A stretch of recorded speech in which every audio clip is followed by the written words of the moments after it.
मैं डॉक्टर बतूल से रिक्वेस्ट करूंगी कि किचन काउंटर में चले जाएं और साथ में मैं डॉक्टर मैविस से एक सवाल ज़रूर पूछना चाहूँगी, क्योंकि जो हम आज जो इतनी बैक्टीरियल इन्फेक्शन हमारे अंदर आ गई हैं, इसमें हमारे जो हम एस्थेटिक प्रोसीजर्स करा रहे होते हैं उनका कितना हाथ होता है? वैसे हाथ तो उनका नहीं होता, लेकिन देखिए aesthetic procedure are happening in every nook and corner of the city. आप टर्न करें, आपको 4 एस्थेटिक क्लिनिक्स नज़र आएंगे।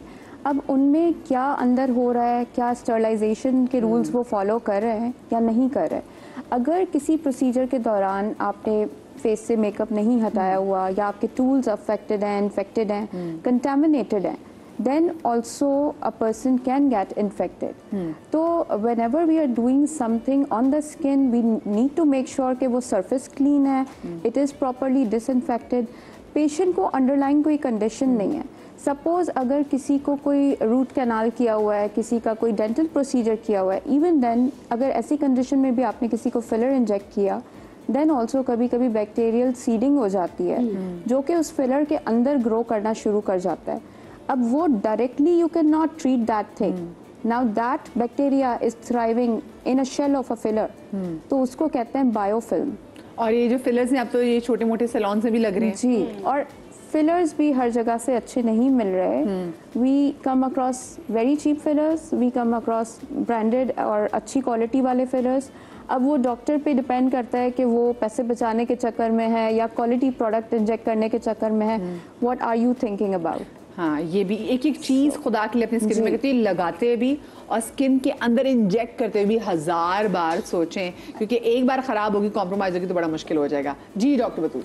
अच्छा, बैक्टीरियल ओवरग्रोथ क्यों होती है? बैक्टीरियल ओवरग्रोथ उस वक्त शुरू होती है जब हमारी डाइट अच्छी नहीं है। जो हम खा रहे हैं वो हमारे आंतों में जाकर इतनी टूट फूट मचा रही है कि आपको बैक्टीरिया वहाँ पे प्रोलिफरेट कर रहा है, और जब वहाँ पे बैक्टीरिया मल्टीप्लाई होता है तो बॉडी में इन्फेक्शन की सूरत में आता है, चाहे वो एक्जिमा हो, चाहे डिफरेंट बॉडी इन्फेक्शन हो, और चाहे फंगल ग्रोथ हो।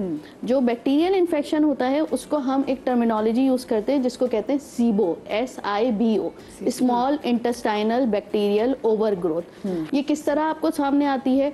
आप खाना खाते ही आपको ब्लॉटिंग होना शुरू हो जाएगी, पेट फूलना शुरू हो जाएगा। अल्टीमेटली एक वक्त ऐसा आता है कि पेशेंट आकर कहता है मुझे भूख बहुत लगती है लेकिन मेरा खाने दिल नहीं चाहता, और मुझे जगह जगह फोड़े निकलना शुरू हो गए, या अगर एक्जिमा है तो एक्जिमा बहुत एडवर्स होता जा रहा है, बहुत ज़्यादा तकलीफ होती है। तो इन सब का ताल्लुक SIBO से होता है, स्मॉल इंटेस्टाइनल बैक्टीरिया ओवरग्रोथ। इसको हम कैसे सही करेंगे? एक ही हो गया, अभी जो एक कॉलर थी उन्होंने कहा मेरे बेटे की फंगस नहीं सही हो रहा या खुश्की नहीं सही हो रही। Same small intestinal fungal overgrowth, SIFO कहते हैं उसको। अच्छा, ये क्यों हो रहा है, किस लिए हो रहा है? वही सबसे पहले डाइट, उसको एग्रेवेट कौन कर रहा है? स्लीप पैटर्न आपका, ठीक है। फिर मज़ीद ये कि अगर आपके खाने में विटामिन्स नहीं है, आपके खाने में वो चीज़ें नहीं हैं, मिनरल्स नहीं है, तो फंगस बढ़ता चला जाएगा, ठीक है।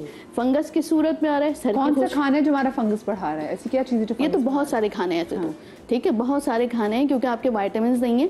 अब जब विटामिन्स नहीं है आपकी बॉडी में तो वो फंगल ओवरग्रोथ भी करा रहे हैं।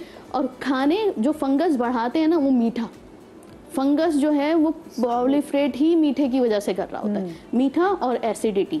मैं यहाँ पे जो चीज़ें बता रही हूँ वो आपके SIBO को भी कम करेगा और SIFO को भी कम करेगा।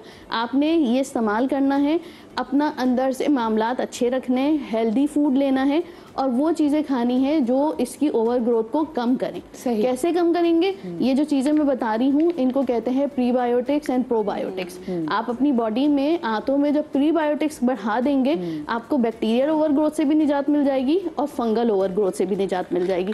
अब जैसे वो कही थी 2017 से है, अब वो 27 साल का है, वो ख़त्म नहीं हो रही, तो हमने डाइट में पैटर्न देखना ज़रूरी है, ठीक है। बच्चे बाहर जाते हैं, बर्गर्स खाते हैं, तेल हो गया, गंदा तेल है, पानी का इस्तेमाल कम है, ढाबे की चाय भी है। There are so many factors जो कि अंदर आपके इम्यून फैक्टर को जो है डिस्टर्ब कर रहे होते हैं। जब ये एक बैक्टीरियल ओवरग्रोथ का और फंगल ओवरग्रोथ का पैटर्न बन जाता है, उसको तोड़ना ज़रूरी है। सबसे इम्पॉर्टेंट डाइट में आता है, जब आपको पता है आपको फंगस हो रहा है, रिपीटेडली हो रहा है, बैक्टीरियल इन्फेक्शन हो रहा है, चाहे एक्जिमा हो, कुछ भी हो, आपको अपना इम्यूनिटी बढ़ाने की ज़रूरत है, आपको प्रीबायोटिक्स एंड प्रोबायोटिक्स लेने की ज़रूरत है। जैसे जैसे आप उसका इस्तेमाल करेंगे आपको खुद ब खुद इससे निजात मिल जाएगी। अच्छा। सबसे पहले सुबह उठकर आपने 1 गिलास पानी लेना है, बहुत दफ़ा शो में बता चुके हैं, और 1 चुटकी सोडा डाल के इसको पी लेना है। आपने सबसे पहले एसिडिटी को कंट्रोल करना है, चाहे फंगस हो चाहे बैक्टीरिया हो, प्रोलिफरेट ही इसमें होता है एसिडिटी। तो सबसे पहले आपने ये इस्तेमाल करना है, आपने पी लिया। एक दिन आप केला खा लीजिए नाश्ते से पहले, एक दिन आप खीरा खा लीजिए, ठीक है, या आपके प्रोबायोटिक्स को बढ़ाएंगे। अच्छा, मैंने सुना आपके चेहरे की अगर एक्नी हो तो आपके अंदर की एसिडिटी को भी बहुत कम करता है। बहुत कम करता है, बिल्कुल।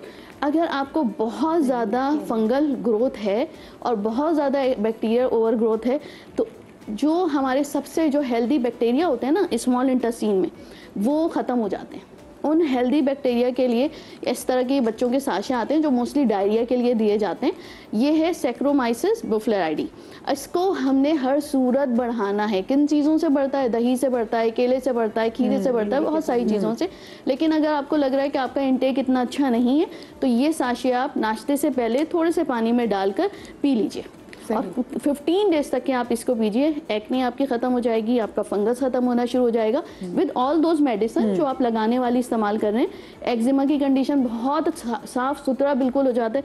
सोराइसिस में बहुत डिफरेंस आता है क्योंकि आपने अपने हेल्दी बैक्टीरिया की ग्रोथ अच्छी कर ली है, तो ऊपर से आपको फायदा होना शुरू हो जाता है।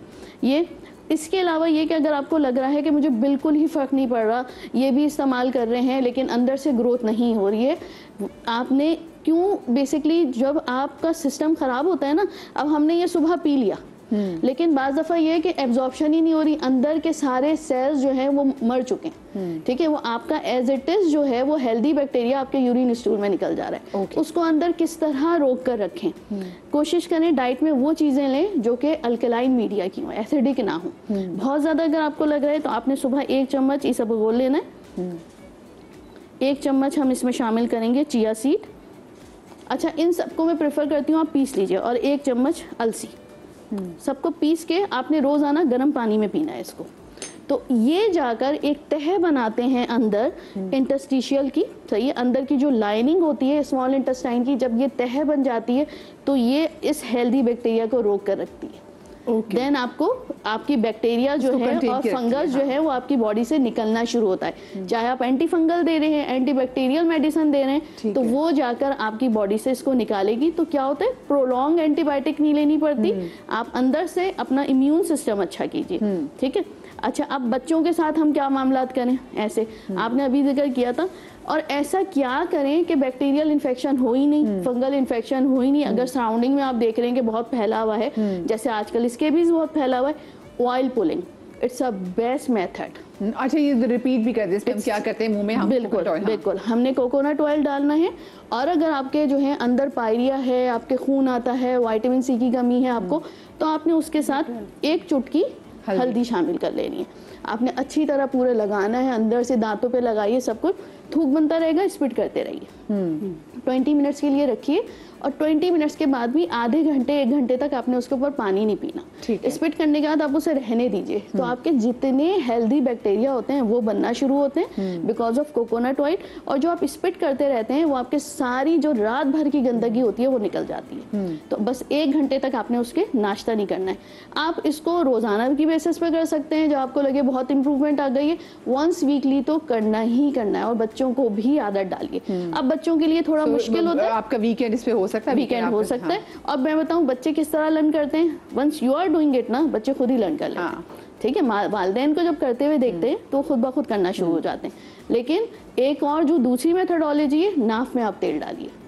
बेहतरीन तेल कौन सा है, नारियल का भी बेहतरीन है, लेकिन अभी जो लेटेस्ट रिसर्च कहती है castor oil is the best one. वो आपके जितने अंदर बैक्टीरियल ओवर ग्रोथ हुई होती है, जितनी फंगल हो, वो खींच के बाहर निकाल देता है। आपको बाकायदा फील होगा, आपको पुलिंग इफेक्ट फील होता है, ठीक है। तो वो आप ये रोजाना की बेसिस पे कीजिए। अगर फंगस या आपको एक्जिमा या दूसरी बैक्टीरिया ओवर ग्रोथ है, नहीं तो आप वीकेंड पे तो मामूल बना लीजिए, तो आपको कभी भी ना फंगस होगा और ना बैक्टीरिया का कोई भी इन्फेक्शन होगा। सही है ना। These are the remedies which are necessity, जो कि हर किसी को करना चाहिए, ये आपका ये प्रिकॉशन है। तो ये करेंगे इंशाल्लाह बिल्कुल सेहतमंद है। इंशाल्लाह आपकी कंप्लीट होगी। मुझे बताएं, आ जाइए डॉक्टर, तो आपकी कंप्लीट होगी। मुझे बताएं डॉक्टर भावेश, जब हम लोग अपने पिलो के कवर चेंज नहीं करते, मतलब बहुत से लोग पूरे तकरीबन हफ्तों वो एक ही बेडशीट रहती है, तो क्या नुकसान होते हैं? देखिए, पिलो का कवर तो चेंज करें, सेल फोन के स्क्रीन्स को साफ करें, पिलो को भी चेंज करें।